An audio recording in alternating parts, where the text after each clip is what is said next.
என்ன believe பண்ணுறோன்றதை teach பண்ணுறோம். இதில் இன்னொரு முக்கியமான விஷயம், நான் என்ன பிலீவ் பண்ணுறேன்றதை டீச் பண்ணுறது கிடையாது சபை. நான் அதை நம்புகிறேன், ஆகவே இந்த சபைக்கு நான் சொல்கிறேன். நீ நம்புறதெல்லாம் சொல்கிறதுக்கு சபை. சபை எது? கடவுள் என்ன சொல்லியிருக்கிறாரோ அதை சொல்கிறதுக்கு தான் சபை. இவங்க எப்படி பண்ணிட்டாங்க, அவங்க ஏற்படுத்தின ஒரு சபைக்கு அவங்க நம்புறதெல்லாம் போதனையா. நான் இதை நம்புகிறேன், நான் அதை நம்பலை. நீ என்ன நம்புற என்ன நம்பலைன்றது முக்கியம் இல்லை. காங்கிரிகேஷன் யாருடையது? கடவுளுடையது. ஜனங்கள் யாருடையவர்கள்? கர்த்தருடையவர்கள். அவங்களுக்கு நீ என்ன நம்புறன்றது சொல்கிறதுக்கு முக்கியம் இல்லை. கடவுள் என்ன நம்ப சொல்கிறாரு, கடவுள் என்ன போதிச்சு வச்சிருக்கிறாரு, அது அவங்களுக்கு எக்ஸ்பிளைன் பண்ணுறது தான் நாம் என்ன பண்ணியிருக்கோம், நாம் இருக்கோம். ஸோ நாம் யார் அப்படின்னா, பிரசங்கியார்கள் யாருன்னா ஜஸ்ட் மெசஞ்சர், செய்தியாளர்கள். அவங்களுக்கு பேர் என்ன? செய்தியாளர்கள். செய்தியாளர்களுடைய பர்பஸ் என்ன?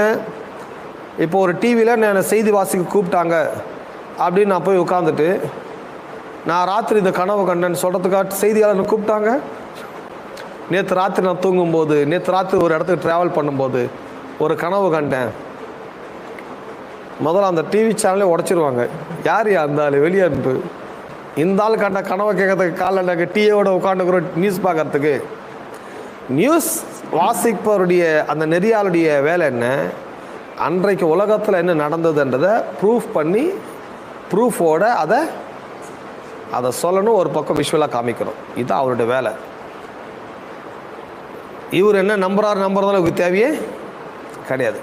சம்டைம் நியூஸ் வாசிட்டே இருப்பாங்க, சடனாக ஒரு பிரேக்கிங் நியூஸ் கொடுப்பாங்க, சடனாக ஒரு லெட்டர் கொடுப்பாங்க.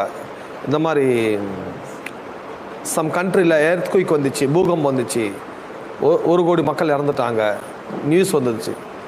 அப்படியா? நான் நம்பலையே, நான் பார்க்காம நம்ப மாட்டேன் சொல்லக்கூடாது. உனக்கு டெக்ஸ்ட் வந்துச்சா, அந்த டெக்ஸ்ட் கொடுத்தாச்சா, அந்த டெக்ஸ்ட்டை நீங்கள் என்ன பண்ணிடணும், நீங்கள் அவங்களுக்கு சொல்லுங்கள்.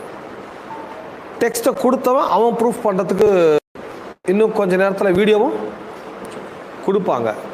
ஸோ செய்தியாளர்கள் ஏன்னா இவங்க என்ன நம்புகிறாங்க, என்ன யோசிக்கிறாங்க, என்ன பார்த்தாங்க சொல்கிறது கிடையாது. செய்தியாளர்கள் கடவுள் என்ன கொடுக்குறாரு, கடவுள் என்ன எழுதி வச்சிருக்கிறாரு, அதை நம்மகிட்ட கொடுக்குறாரு.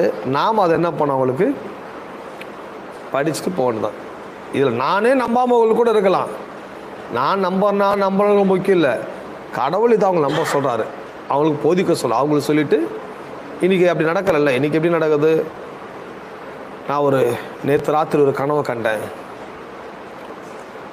ஜனங்க வீட்டில் கூரையெல்லாம் பறந்து போகுது, அப்படி ஒரு கனவு கண்டேன்.